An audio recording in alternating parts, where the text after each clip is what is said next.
Jika tuan-puan ingin jadikan emas ni sebagai pelaburan, tuan-puan perlukan volume yang lebih besar.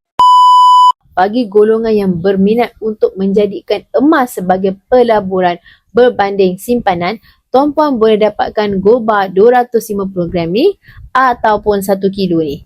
Ini atas 3 sebab. Yang pertama tuan-puan, harga per gram gold bar 250 gram dan 1 kilo ni lebih murah berbanding dengan harga gold bar yang lain.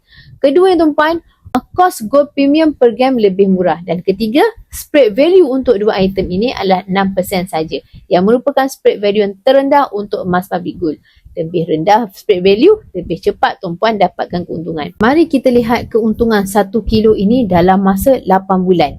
23 bulan 9 2024, harga emas 1 kilo ini adalah sekitar RM379,491. Dan hari ini, jika tuan-puan jual semua gold bar 1 kilo tuan-puan akan dapat harga bayaran bersih sekitar RM446,953 selepas tolakkan spread 6%.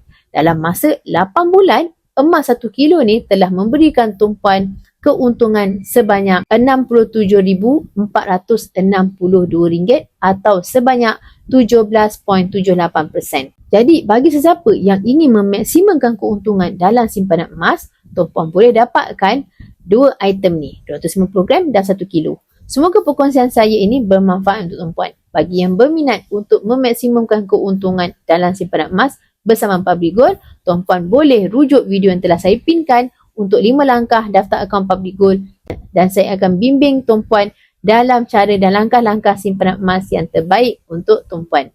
Emas, pasport kekayaan kita semua.